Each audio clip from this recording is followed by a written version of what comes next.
Hello, everyone, and thanks for joining in on my PowerPoint presentation over the historical timeline of bilingual education. First off, I want to start by talking about the Civil Rights Act of 1964, which outlawed discrimination based on race, color, religion, sex, or national origin. And with the passage of this act, there was a new movement to get bilingual education into every school district across the country. However, this didn't happen right away, and we need to talk about which events added to it. So, before even the passage of the Civil Rights Act, there was a plea for including bilingual programs in school, and that was during the case of Brown versus Board of Education. So, the important thing to know is that Brown made it clear that states are responsible for providing students with equal educational opportunities, and that's the word right there to remember: equal. Because at this point, the Civil Rights Act wasn't passed yet, and so it was important to not make education part of the politics. And so this case opened the way for high-quality bilingual programs, but only in some states. And it also stated that ELLs cannot be fully separated from other students throughout their education. A lot of districts blamed this on the need to teach them English, but ELL students never showed any kind of progress or any kind of difference from being separated from a regular mainstream classroom. This case was in 1954, and after the passage of the Civil Rights Act, there was the Elementary and Secondary Education Act, also called ESEA. It was passed in 1965, and it was part of President Lyndon B. Johnson's War on Poverty. The goal was to develop funds, policies, and procedures that targeted students from low-income families. A lot of kids from those low socioeconomic families, they didn't have the type of resources that other students had, and that was the goal of ESEA, was to provide these funds and procedures on how to work with these students. In 1966, there was a report written called The Invisible Minority, and it was a response to the National Education Association's conference on the education of Spanish-speaking children. This report outlined areas of concern and described innovative education programs in southwestern states mostly that made use of students' home languages. So no longer was it just teaching students English, it was about using the language that they already know to help them succeed. And this report led to the passage of a bill in Texas by Senator Ralph Yarborough, and provided federal funding for school districts to support bilingual education programs. And this bill eventually became the 1968 Bilingual Education Act. The difference here is that this, the invisible minority, which led to the bill passed in Texas, was only for students with Spanish surnames. The Bilingual Education Act, also known as Title VII, was for all children of limited English-speaking ability, not just Spanish speakers, but countries all over the world. This act provided grants to school districts through a competitive grant process. And it wasn't just to school districts, it was to other eligible entities as well. And it was composed of 37 proposals by legislators to include all the students, like I said, not just Spanish speakers. And they were eligible for grants for bilingual programs. After 5 reauthorizations of the ESEA, the goals of the Bilingual Education Act were finally well clarified and included funding for a greater variety of bilingual programs, like transitional, dual language, and developmental programs. Next important event throughout history that added to the improvement of bilingual education was a Supreme Court case called Lau versus Nichols, and it concerned Chinese American students and whether or not it was fair for these students to be placed in mainstream classrooms despite their lack of English proficiency. They were practically left to sink or swim. One of the justices noticed this, and he said, "There is no equality of treatment merely by providing students with the same facilities, textbooks, teachers, and curriculum.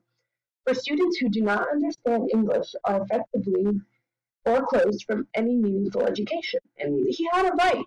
Just because they were getting the same resources as the other students doesn't mean they were improving at all because they didn't understand what was being taught.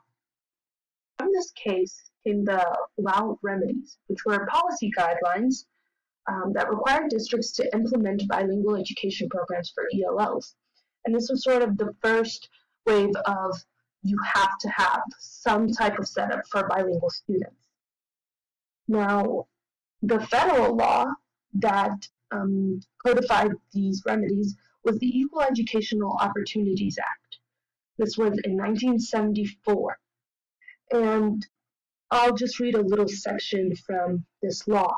It said, "No state shall deny equal educational opportunity to an individual on account of his or her race, color, sex, or national origin by the failure by an educational agency to take appropriate action to overcome language barriers that impede equal participation by students in its instructional programs."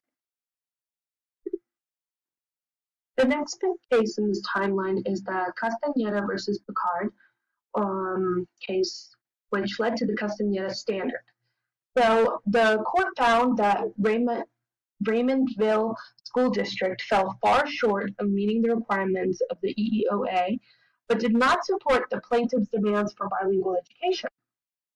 But the case resulted in the creation of a test to determine whether schools are taking appropriate action to address the needs of ELLs.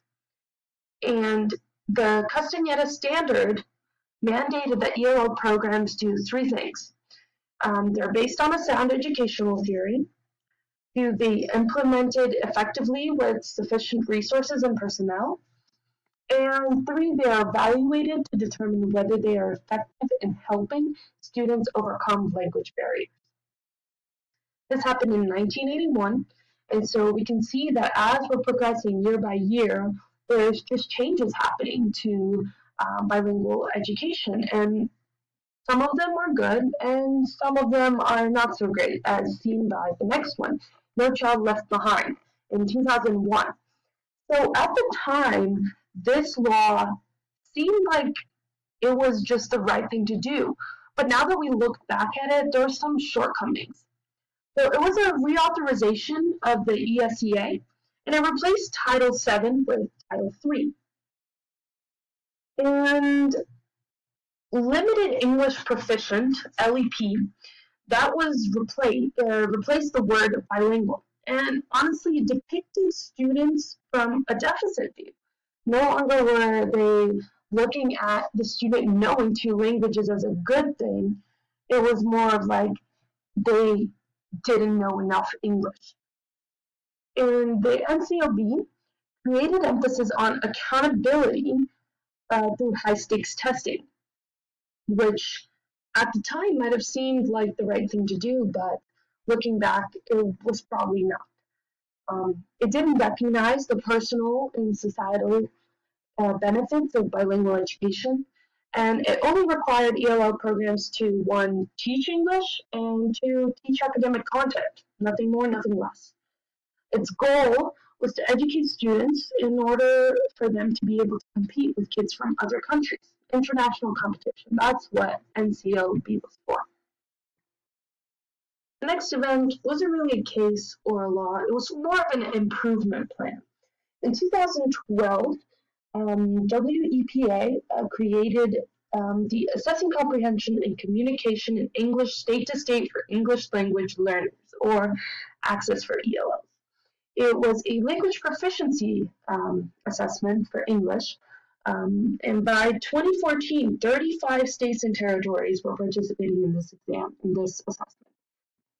This corresponded with college and career-ready standards, as well as this exam became a basis for other language proficiency assessments, the ones that were converted to electronics and the ones for students not only that were English language learners. In 2015, there was an act passed called Every Student Succeeds Act, or ESSA.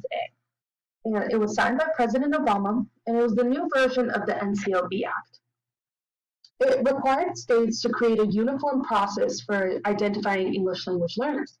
And the next thing that they would do was assign them services, and after that, move them out of ELL classes into general education. That was the goal. It ended the one-size-fits-all mandate that was in NCLB, and it included federal guardrails to ensure that all students have access to a quality education. Also, there is no more reliance on high-stakes testing. The next thing was in 2017, and it was the English Learner Roadmap in California. It was the first new language policy in more than 2 decades in the state. It was an online resource for school districts that would help guide curriculum, instruction, and standards for the 1.4 million English learners in the state's public schools. The roadmap was also designed to help schools meet requirements for teaching English learners that are mandated by federal and state education laws. The digital document also replaced outdated language from Proposition 227, which was the old law that mandated that all English learners be taught in English-only classrooms unless a parent signed a waiver allowing them to enroll in a bilingual program. These are some of the most important events in bilingual education history. And if you want to know more about them, you can look at these websites and the book for more information. Thank you.